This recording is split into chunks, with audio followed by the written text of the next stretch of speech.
Hello friends, मैं अभिषेक Dewangan GK hub CGPSC के इस यूट्यूब चैनल पर आपका फिर से स्वागत करता हूं। पिछली क्लास में हम छत्तीसगढ़ के जल विभाजक क्षेत्र को पूरा कर चुके हैं और उससे पुरानी क्लास में अर्थात जो पिछली क्लास थी उससे पुराने वाले क्लास में हम छत्तीसगढ़ में जितने भी अपवाह तंत्र हैं 5 अपवाह तंत्र उसको कंप्लीट कर चुके हैं। आज हम छत्तीसगढ़ की घाटियों को देखेंगे कि छत्तीसगढ़ में कौन कौन सी मेन घाटियाँ हैं, जैसे केशकाल घाटी, विंता घाटी, झीरम घाटी, ये सब आप सुनते होंगे। तो कौन से ज़िले में इसका विस्तार है ये सब हम देखेंगे। उससे पहले आप भारत के परिप्रेक्ष्य में अगर आप पढ़ेंगे तो 3 शब्द सुनते होंगे। देखिए, पहला आप सुनते होंगे दर्रा, या इसको आप लिख दीजिए, पहला आप सुनते होंगे घाटी, दूसरा सुनते होंगे दर्रा पासेस, और तीसरा है, याद रखिए, ये है गार्ज। तीसरा है गार्ज। 3 शब्द आपको मिलेगा, याद रखिए। लगभग तीनों देखा जाए तो एक ही है, बने हैं तीनों एक ही प्रकार से, लेकिन कुछ कुछ इसमें माइनर डिफरेंस है। देखिए, जैसे अगर आप घाटी देखेंगे तो 2 पर्वतों के बीच में, अगर मान लीजिए एक पर्वत है और ये दूसरा पर्वत है, तो 2 पर्वतों के बीच में जो स्थान आपको दिख रहा है जहाँ पर जनसंख्या निवास करती है, तो 2 पर्वतों के बीच में स्थित बड़े से स्थलीय क्षेत्र को आप क्या बोलते हैं? इस वाले क्षेत्र को आप घाटी बोलते हैं। समझ रहे हैं? तो 2 पर्वतों के बीच स्थित बड़े से क्षेत्रफल को या क्षेत्र को आप क्या बोलेंगे? घाटी बोलेंगे। और अगर 2 पहाड़ों के बीच में या 2 पर्वतों के बीच में स्थित ये वाला जो क्षेत्र है, जो कि क्या है? सकरा है इससे, और ये वाले सकरे क्षेत्र से क्या होता है? परिवहन की सुविधा दी जाती है। यहाँ से क्या होगा? परिवहन, जैसे नेशनल हाईवे, स्टेट हाईवे, ये सब कहाँ होगा? यही होंगे 2 पर्वतों के बीच में स्थित पतले क्षेत्र को आप क्या बोलते हैं? जिससे परिवहन की सुविधा यहाँ पर उपलब्ध कराई जाती है। वो क्षेत्र क्या कहलाता है? दर्रा कहलाएगा या पासेस कहलाएगा। ठीक है, जो कि याद रखिएगा एक नेचुरल है, प्राकृतिक रास्ते, अर्थात 2 पहाड़ों के बीच में स्थित प्राकृतिक रास्तों को ही क्या कहा जाएगा? दर्रा कहा जाएगा। और अगर आप गार्ज की बात करें तो गार्ज देखेंगे कि 2 पर्वतों के बीच में कुछ इस प्रकार है एक पर्वत, और दूसरा है यहीं से शुरू हो जाएगा दूसरा पर्वत, देखिए कुछ इस प्रकार। तो 2 पर्वतों के बीच में स्थित एकदम सकरे क्षेत्र को ही, जहाँ से एक पतली सी नदी होकर गुजरती है, उसी क्षेत्र को आप क्या बोलते हैं? ये वाले क्षेत्र को आप बोलते हैं गार्ज। मैं तीनों का फोटो डिस्प्ले में लगा दूंगा, आप देख लीजिएगा। तो देखिए, और इसका आकार अगर आपसे पूछ दिया जाए कि गार्ज का आकार क्या होगा, तो देखिए कुछ इस प्रकार का है ऐसे, और पतला सा क्षेत्र है ऐसे, अर्थात गार्ज का आकार कैसा होगा? वी शेप का। ठीक है, तो घाटी, दर्रा और गार्ज तीनों में देखिए बनने के तरीके लगभग आपको सेम है। तीनों आपको पर्वत पठार के बीच में या पर्वत या पहाड़ी के बीच में ही मिलेगा, लेकिन एक में स्थान, ये वाला क्षेत्रफल बड़ा हो जाएगा तो घाटी कहलाएगा, कम है तो अगर आप इसको परिवहन के लिए यूज़ कर रहे हैं तो क्या कहलाएगा? वो दर्रा कहलाएगा, पासेस कहलाएगा। और तीसरा, अगर एकदम पतला अगर रास्ता हो तो क्या कहलाएगा? इसका रास्ता तो आप नहीं बोल सकते, एकदम पतले क्षेत्र को 2 पहाड़ों या पर्वतों के बीच में स्थित सबसे पतले क्षेत्र को ही आप क्या बोलते हैं? वाले क्षेत्रों को गार्ज बोलेंगे, जो कि कौन से शेप का होगा? वी शेप का होगा। ठीक है, तो आज हम पढ़ने वाले हैं, याद रखिएगा, घाटी, क्योंकि आप छत्तीसगढ़ में गार्ज नहीं देखेंगे इतनी बड़ी मात्रा में, आपको थोड़े थोड़े मिलेंगे लेकिन बड़ी मात्रा में गार्ज नहीं है। भारत का सबसे गहरा गार्ज है सिंधु गार्ज, जो कि पीओके में बनेगा, याद रखिएगा। यहाँ से अगर आप भारत देखेंगे तो सिंधु नदी जहाँ से निकल रही है, दमचौक से प्रवेश करती है सिंधु नदी भारत में, और पीओके के आसपास वो क्या करती है? एक गार्ज का निर्माण करती है सिंधु नदी। भारत का सबसे गहरा गार्ज है। ठीक है, दर्रा तो आप भारत में पढ़ते ही हैं, पासेस कई सारे जो हिमालय में स्थित जितने भी रास्ते हैं, दर्रे हैं, उसको आप तो पढ़ते ही हैं, वो हम भारत के भूगोल में पढ़ेंगे। रही बात घाटियों की, तो छत्तीसगढ़ में हम पढ़ेंगे घाटियाँ। ठीक है, छत्तीसगढ़ में हम घाटियों के बारे में पढ़ेंगे, अर्थात 2 पर्वतों के बीच में, जैसे केशकाल घाटी पर्वतों के बीच में ही स्थित है, वो उसको आप क्या बोलते हैं? बड़ा सा क्षेत्र है, इसलिए आप उसको क्या बोलते हैं? बोल देते हैं घाटी। चिल्फी घाटी, केशकाल घाटी, झीरम घाटी, विंता घाटी, ये सभी के सभी क्या है? घाटियाँ हैं। तो आज का टॉपिक है छत्तीसगढ़ की घाटियाँ। देख लीजिए, इसको आप नोट कर लीजिए, घाटी, गार्ज और घाटी, दर्रा और गार्ज में अंतर। चलिए, तो सबसे पहले शुरू करेंगे हम आज। सबसे पहला है केशकाल घाटी।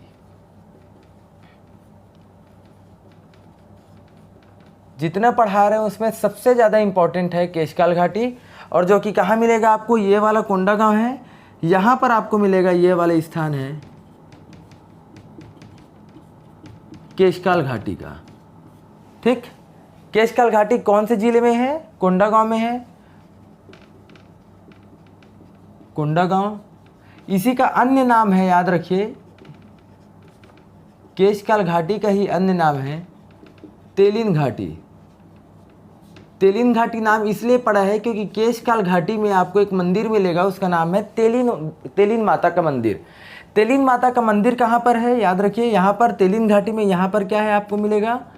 तेलिन माता का मंदिर है। और तेलिन माता के मंदिर होने के कारण ही इस घाटी का नाम क्या पड़ा है?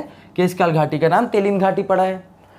ठीक, अगर आप यहाँ से आएंगे, इस वाले क्षेत्र से अगर आप आएंगे कवर्धा से, तो कवर्धा से बेमेतरा से आएंगे शिमगा। ये है NH30, नेशनल हाईवे 30, छत्तीसगढ़ का सबसे लंबा नेशनल हाईवे है NH30, जो कि कवर्धा से बेमेतरा से शिमगा से होते हुए आप आएंगे रायपुर वाले क्षेत्र में, रायपुर से आएंगे आप कुरुद वाले क्षेत्र से होते हुए धमतरी से बालोद से कांकेर से होते हुए आप कहाँ पर आएंगे? कोंडागांव।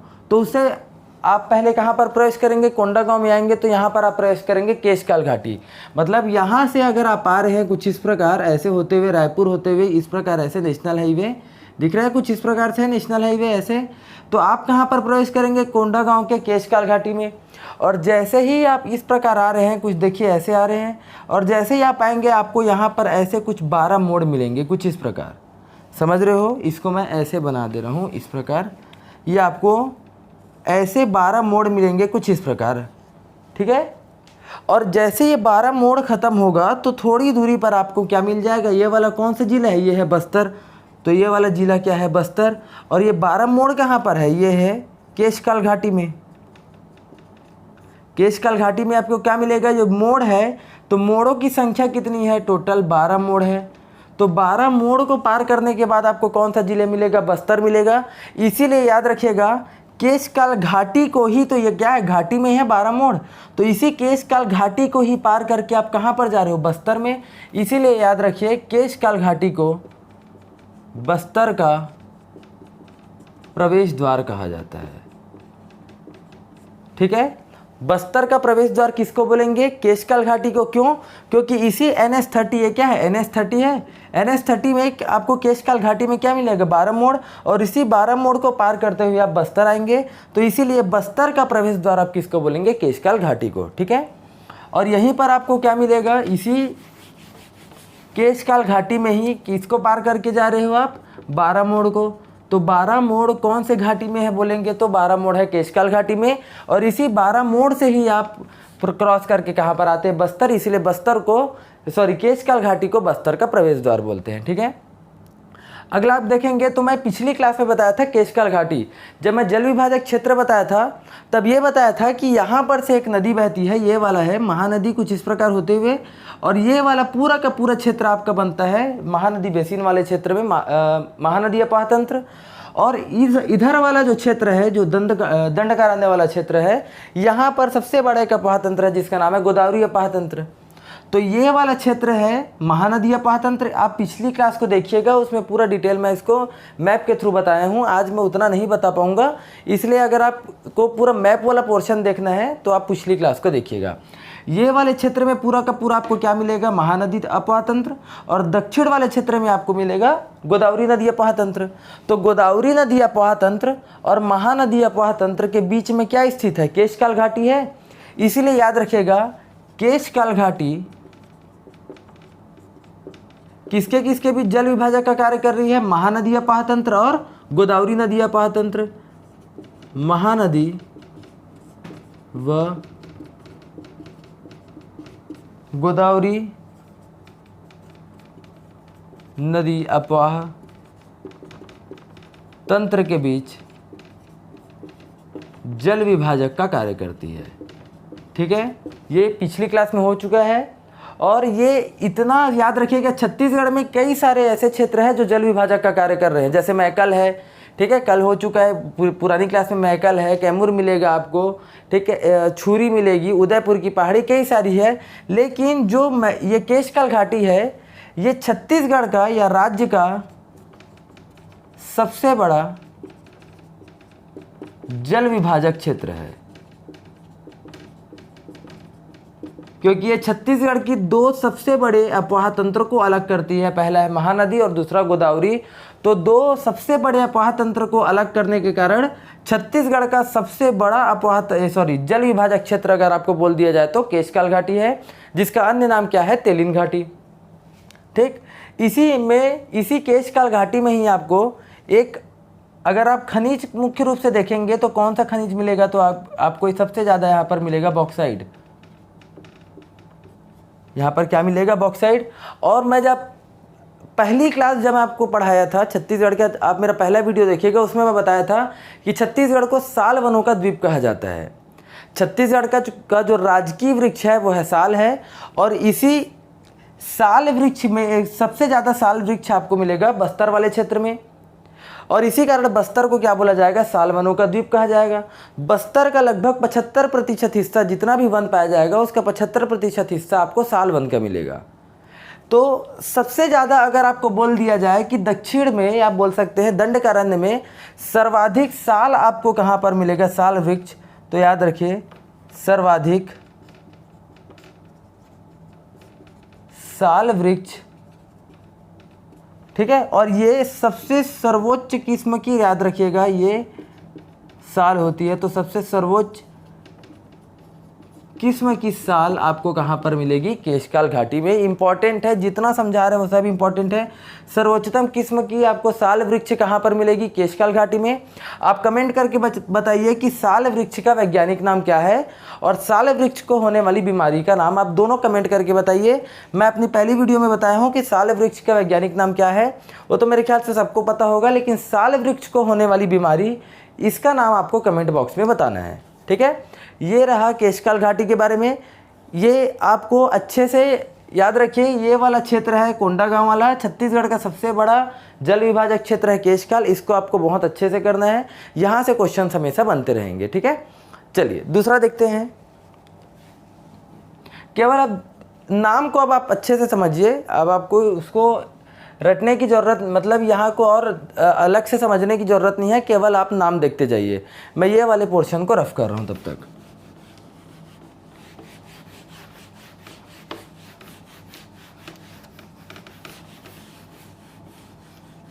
ठीक, चलिए अगर आप सुकमा में आएंगे तो मैं नाम लिखते जा रहा हूँ।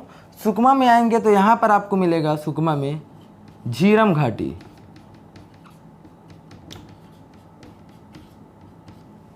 झीरम घाटी छत्तीसगढ़ में लगभग आज से 9-10 साल पहले इसी झीरम घाटी पर एक हादसा हुआ था। आप उसको बताना है, उसका मतलब एक्चुअल में झीरम घाटी में हुआ क्या था, कमेंट करके बताइएगा कि झीरम घाटी छत्तीसगढ़ में अभी वर्तमान में या पहले प्रसिद्ध क्यों है। ठीक है, तो सुकमा में आपको मिलेगा झीरम घाटी। अगर आप आएंगे बस्तर में आएंगे तो आपको मिलेगा विनता घाटी। बस्तर में क्या है, विनता घाटी। देखिए समझते जाइए आप एक एक चीज़ों को। बस्तर में आपको देखिए सुकमा में मिलेगा झीरम घाटी, बस्तर में आएंगे तो मिलेगा विनता घाटी, और उसके अलावा बस्तर में आपको मिलेगा यहाँ पर दरभा घाटी। ठीक है, विनता घाटी, दरभा घाटी, ये दोनों के दोनों याद रखिए बस्तर में है, और झीरम घाटी मिलेगा आपको सुकमा में। अगर आप दंतेवाड़ा आएंगे तो दंतेवाड़ा में यहाँ पर ये ऐसे बना रहे हैं। ठीक है, दंतेवाड़ा में अगर आप आएंगे तो दंतेवाड़ा में सबसे पहले आपको मिलेगा यहाँ पर बैलाडीला। बैलाडीला याद रखिए, यह छत्तीसगढ़ में है। बैलाडीला इसकी सबसे ऊंची चोटी है, नंदीराज। तो बैलाडीला घाटी, ये घाटी है, याद रखिए। ये कहाँ पर मिलेगा, दंतेवाड़ा में। और दंतेवाड़ा में ही आपको यहाँ पर दूसरा मिलेगा जिसका नाम है अरनपुर घाटी। तो दंतेवाड़ा में आपको दो घाटियाँ मिलेंगी, पहला बैलाडीला घाटी और दूसरा आपको मिलेगा अरनपुर घाटी। ठीक है, अगर आप आएंगे कांकेर तरफ, तब कांकेर में आपको मिलेगा पिंजारिन घाटी। याद रखिए, कांकेर में नाम बस समझते जाइए, कांकेर में आपको मिलेगा पिंजारिन घाटी। ठीक, ये जितना भी नाम बता रहा हूँ आपको, उसको केवल और केवल नाम को बस याद रखना है, ज़्यादा इसके डिटेल में पढ़ने की ज़रूरत नहीं है। केवल जिले पूछे जाएंगे कि कौन कौन सी जिलों में कौन कौन सी घाटी स्थित है। ठीक है, अगर आप नारायणपुर देखेंगे यहाँ पर, तब नारायणपुर में आपको मिलेगा खुरसेल घाटी। नारायणपुर में क्या है, यहाँ पर खुरसेल घाटी है। ठीक है, और यही खुरसेल घाटी के पास ही आपको एक स्थान मिलेगा, उस स्थान का नाम है ओरछा, और इसी ओरछा को कहा जाता है अबूझमाड़। अबूझमाड़ कहाँ स्थित है, नारायणपुर में। तो अबूझमाड़ का प्रवेश द्वार, अबूझमाड़ का प्रवेश द्वार किसको बोलेंगे आप, ओरछा को। जैसे बस्तर का प्रवेश द्वार आप केशकाल घाटी को बोलेंगे, वैसी ओरछा है, याद रखिए, इंपॉर्टेंट है ये, ओरछा है, ओरछा, छा छतरी वाला है, याद रखिएगा इसको। तो ओरछा को क्या बोला जाता है, ओरछा कहाँ पर है, पहली बात ये है नारायणपुर में। ओरछा को अबूझमाड़ का प्रवेश द्वार बोलेंगे। ठीक है, तो इतना रहा है आपका, याद रखिएगा। बस्तर वाले क्षेत्र में, बस्तर में आपको क्या क्या मिलेगा, विंता घाटी मिलेगा, दरभा घाटी है, 2 आपको मिलेगा बस्तर में, दंतेवाड़ा में बेलाडीला है, और आपको मिलेगा अरनपुर। सुकमा में आएंगे तो मिलेगा झीरम घाटी। अगर आप कांकेर में आएंगे तो पिंजारिन है। कोंडागांव में आएंगे तो देखेंगे तो लगभग सभी जिलों में, बस्तर संभाग के सभी जिलों में आपको कम से कम एक एक घाटियाँ तो मिल गई। याद रखिए, यहाँ पर घाटियों की कोई कमी नहीं है, इसके अलावा भी यहाँ पर और कई सारी घाटियाँ हैं, लेकिन मुख्य रूप से आपको इतनी ही घाटियों को पढ़ना है। ठीक है, चलिए, अगर आप ऊपर आएंगे इस वाले क्षेत्र में, कवर्धा वाले क्षेत्र में, तो ये वाला स्थान आपको मिलेगा यहाँ पर। ये जीपीएम से शुरू है, मुंगेली होते हुए, कवर्धा होते हुए आप आएंगे राजनांदगांव तक, और इसको आप बोलते हैं मैकलसरडी। तो यहाँ पर आपको ये मिलेगा, यहाँ पर मैकलसरडी की तरफ आपको यहाँ पर एक घाटी मिलेगी, उस घाटी का नाम है चिल्फी घाटी। ठीक है, चिल्फी घाटी कौन से जिले में है बताइए, ये है कवर्धा में। आ रहा है समझ में। तो कवर्धा में आपको मिलेगा चिल्फी घाटी, याद रखना है, इंपॉर्टेंट है। इसी चिल्फी घाटी को ही, इसी को ही, ये कहाँ पर, ये वाला स्थान मैकल का है, मैकलसरडी के पास है, इसीलिए ये चिल्फी घाटी को मैकलसरडी की रानी भी कहा जाता है। इंपॉर्टेंट है, याद रखिए। मैकलसरडी की रानी किसको बोलेंगे, चिल्फी घाटी को बोलेंगे। और इसी चिल्फी घाटी में सबसे अधिक मात्रा में लौह अयस्क, अर्थात याद, ऐसा नहीं है कि छत्तीसगढ़ में सबसे ज़्यादा मात्रा में मिलेगा, छत्तीसगढ़ में सबसे ज़्यादा मात्रा में लौह अयस्क आपको बेलाडीला वाले क्षेत्र में मिलेगा, लेकिन चिल्फी घाटी में सबसे ज़्यादा क्या मिलेगा बोला जाए तो वहाँ पर भी मिलेगा आपको लौह अयस्क है। ठीक है, तो इसी चिल्फी घाटी में क्या मिलेगा, लौह अयस्क, और इसी चिल्फी घाटी को ही मैकलसरडी की रानी भी बोलते हैं। तो ये तो हो गया पहला कवर्धा में। दूसरा याद रखिए क्या है, पहला है, अगर आप कवर्धा में दूसरी घाटी की बात करते हैं तो दूसरी घाटी का नाम है, उसका नाम है ब्रजवानी घाटी। केवल नाम याद रखिए। कवर्धा में आपको 2 मिल गए, पहला है आपको मिल गया चिल्फी घाटी, दूसरा है ब्रजवानी घाटी। अगर आप आएंगे ये खैरागढ़ वाले क्षेत्र में, यहाँ पर छुई खदान वाला क्षेत्र है, तो यहाँ पर छुई खदान वाले अगर क्षेत्र में आएंगे आप, तो यहाँ पर ऐसे बना रहा हूँ। ठीक है, ये कुछ इस प्रकार आप देख लीजिएगा, ये है। ठीक है, अगर आप छुई खदान वाले क्षेत्र में आएंगे तो वहाँ पर एक आपको मिलेगा, एक घाटी है जिसका नाम है बैताल रानी घाटी। इसका फ़ोटो आपको दिखाऊंगा। ये केशकाल घाटी से भी और कई सारे मोड़ है इसमें। ठीक है, ये और उससे खतरनाक है बैताल रानी। तो बैताल रानी घाटी कहाँ पर है, राजनांदगांव में पहले था, अब कहाँ पर है ये है छुई खदान में। देखिए इधर चला गया, तो बैताल रानी घाटी आपको मिलेगा कहाँ पर, छुई खदान। आ रहा समझ में। इतने घाटियों को बस आपको याद रखना है, कोई एक्स्ट्रा याद रखने की ज़रूरत नहीं है। केवल और केवल देखिए, कोंडागांव में 1 हुआ केशकाल घाटी, बस्तर में 2, सुकमा में 1, 4 हुआ, दंतेवाड़ा में 2, 6 है। बीजापुर में आपको लगभग देखेंगे, बीजापुर में घाटी है, लेकिन मुख्य रूप से वहाँ पर और जहाँ पर आपको इम्पोर्टेंट की दृष्टि से अगर आप देखेंगे तो बीजापुर में घाटी नहीं है। कांकेर में आपको मिलेगा पिंजारिन, और उसके बाद आपको नारायणपुर मिलेगा खुरसेल घाटी। खुरसेल घाटी इंपॉर्टेंट है। खुरसेल घाटी क्यों इंपॉर्टेंट है ये भी समझ लीजिए। देखिए, खुरसेल घाटी में ही यहाँ पर छत्तीसगढ़ का सर्वाधिक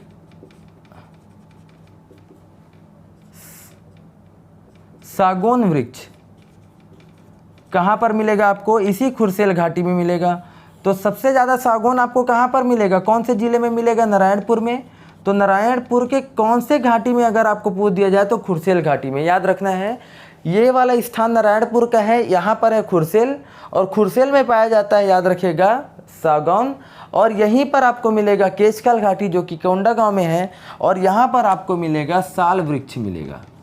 ठीक है, साल वृक्ष है कोंडागांव के केशकाल घाटी में, और नारायणपुर के खुरसेल घाटी में आपको क्या मिलेगा, सागौन वृक्ष मिलेगा। ये दोनों इंपॉर्टेंट है।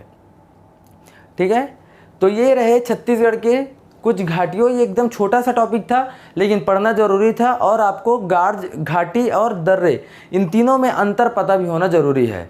रही बात उसको डिटेल करने की, तो हम जब भारत का भूगोल करेंगे तब उसको हम डिटेल में उसको कवर करेंगे।